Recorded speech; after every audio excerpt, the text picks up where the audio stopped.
అందరికీ నమస్కారం. నేను మీ Dhanalakshmi, health care medical diagnostic lab Akividu. ఈరోజు మన టాపిక్ షుగర్ టెస్ట్ ఎప్పుడు చేయాలి, ఎవరికి అవసరం అనే విషయం అనమాట. నార్మల్గా ఉన్న వాళ్ళకి అంటే 30 years ఏజ్ వచ్చిన వాళ్ళకి ప్రతి 6 monthsకి ఒకసారి షుగర్ టెస్ట్ చేయాలి. 40 years ఏజ్ వచ్చిన వాళ్ళకి ప్రతి 3 monthsకి ఒకసారి చేయడం బెటర్.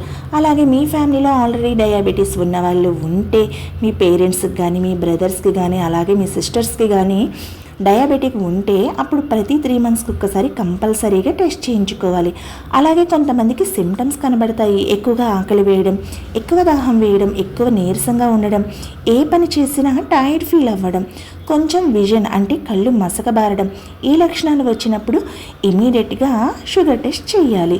అలాగే ప్రెగ్నెంట్ లేడీస్కి కూడా డాక్టర్ సజెస్ట్ చేసిన టైంలో రెగ్యులర్గా షుగర్ టెస్ట్ చేయించుకోవడం వెరీ ఇంపార్టెంట్. మీ హెల్త్ బాగుండాలి అంటే టైంకి షుగర్ టెస్ట్ చేయించుకోవడం చాలా ఇంపార్టెంట్. మన హెల్త్ కేర్ మెడికల్ ల్యాబ్లో same day reports, accurate results ఇవ్వడం జరుగుతుంది. Stay healthy, stay happy. Thank you.